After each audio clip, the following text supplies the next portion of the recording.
नमस्कार, एक बार फिर से आपका स्वागत करते हैं लीगल शो न्याय द जस्टिस में। और मैं हूं आपकी होस्ट रीता दास। आजकल देश में जिस तरह से आपराधिक मामले बढ़ रहे हैं, ठीक उसी तरह से नई कानून और धाराएं भी बन रही है। उन्हीं कानूनों की जानकारी देने के लिए ये शो हम आपके सामने लेकर आए हैं। कार्यक्रम की तरफ आगे बढ़ते हैं और आज का विषय है the prevention of money laundering act यानी कि PMLA। और इसकी विस्तार पूर्वक जानकारी देने के लिए हमारे साथ है वो जिनका लोहा पूरी लीगल डिपार्टमेंट मानता है।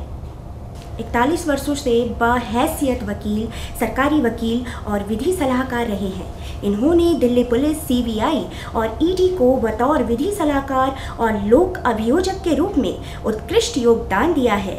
इन्हें भारत सरकार तथा UNODC में संयुक्त रूप से UNCAC के रिव्यू मैकेनिज्म में नामांकित किया गया है तथा इन्हें South Korea and Republic of Vanuatu के भ्रष्टाचार कानूनों का आकलन करने हेतु नामांकित भी किया गया था, जिसे इन्होंने भली भांति सुचारू रूप से संपूर्ण किया।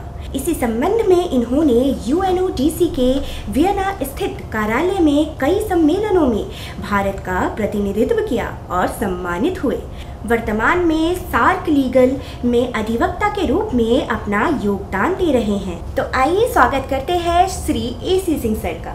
सिंह सर, आजकल खबरों में, न्यूज में आमतौर पर ये देखा जा रहा है कि ED लोगों की संपत्ति सीज कर रही है। जो भी उनके दायरे में आ रहा है उनकी संपत्तियां पहले सीज की जा रही। तो ये संपत्ति सीज होने के बाद ED का अगला कदम क्या होता है? देखिए, जैसा आपको मालूम है कि ये बड़ा ही कठोर कानून है। इस कानून के अंतर्गत कोई भी व्यक्ति जिसने अपराध कारित किया है वो PMLA के अंतर्गत अपराधी पाया जाता है, या उसके पास ऐसी संपत्ति है जो किसी शेड्यूल्ड ऑफेंस को कारित करके उपार्जित है। तो ऐसी सूरत में ED के पास ये अधिकार है कि वो उस व्यक्ति की उस उक्त प्रॉपर्टी को या तो सीज कर सकता है धारा 17 के अंतर्गत, या फ्रीज कर सकता है सेक्शन 71(1)A, या अटैच कर सकता है धारा 5 उपधारा 1 के अंतर्गत। अब आपके सवाल को ही मैं आगे बताना चाहता हूँ कि जहाँ तक अटैचमेंट का सवाल है, तो PMLA कानून के अंतर्गत 2 सरकमस्टांस बताए गए जिसमें प्रॉपर्टी अटैच की जा सकती है। साधारणतः ये कानून कहता है कि जब वो किसी व्यक्ति के खिलाफ शेड्यूल्ड ऑफेंस के अपराध में चार्जशीट फाइल कर दी गई कोर्ट के सामने, उसके बाद ED उसको धारा 5 उपधारा 1 फर्स्ट प्रोवाइजो के अंतर्गत अटैचमेंट ऑर्डर इशू कर सकता है, जिस अटैचमेंट ऑर्डर की अवधि 180 दिन होगी जिस दिन वो लागू इशू किया जाएगा। उसके बाद उसमें एक सेकंड प्रोवाइजो भी है, section 5 subsection 1 second proviso of PMLA। वो ये कहता है कि किसी की भी संपत्ति ED को प्रोविजनली अटैच करने का अधिकार है अगर उसको ये लगे कि यह प्रॉपर्टी मनी लॉन्ड्रिंग में इन्वॉल्व है। अब देखिए, फर्स्ट प्रोवाइजो कहता है कि वो प्रोसीड ऑफ क्राइम को अटैच कर सकता है। सेकंड प्रोवाइजो कहता है कि इसमें कोई ज़रूरत नहीं है ED को चार्जशीट वगैरह का इंतज़ार करने की, और straight away they can go and attach the properties under second proviso to subsection 1 of section 5 of PMLA। लेकिन शर्त ये है कि वो प्रॉपर्टी जो अटैच होने जा रही है उसका डायरेक्ट नेक्सस होना चाहिए शेड्यूल्ड ऑफेंस के अपराध से। अब मेरी अवधारणा ये है कि आजकल इन दोनों प्रोवाइजो को पब्लिक एट लार्ज ये नहीं समझ पाती। मैंने मैं उदाहरण दे सकता हूँ कि वो सेकंड प्रोवाइडो प्रॉपर्टी अटैच हुई, ईडी के अफसर लिखने लगते हैं प्रोसीड ऑफ क्राइम। भाई प्रोसीड ऑफ क्राइम तो तब माना जाएगा जब उस व्यक्ति के खिलाफ शेड्यूल्ड ऑफेंस में चार्जशीट फाइल हो चुकी है, क्योंकि according to the main object of this act ED का ये दायित्व बनता है कि प्रोसीड ऑफ क्राइम को अटैच करे या property involve in money laundering को अटैच करे और उसको कॉन्फिस्केट करे ताकि लॉन्ड्रिंग से बचा जा सके।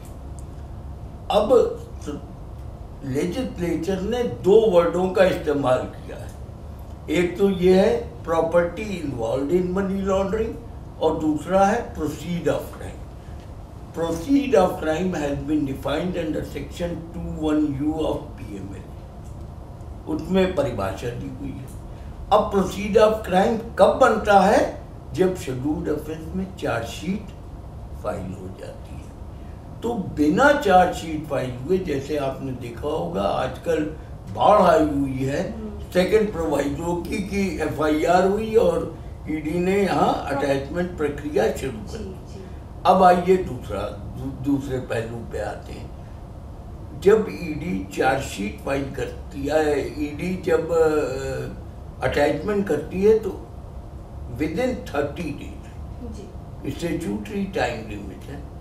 अगर अटैचमेंट ऑर्डर उसने जारी किया है तो उसको OC फाइल करना पड़ेगा under section 5 sub section 5 of PML। इसको कहते हैं ओरिजिनल कंप्लेंट, जिसमें ईडी वो तमाम दस्तावेजों को रिलाई करेगी और एडजुडिकेटिंग अथॉरिटी से आग्रह करेगी कि वो अटैचमेंट ऑर्डर जिसकी मियाद 180 दिन थी उसको बढ़ा दिया जाए। कब तक के लिए?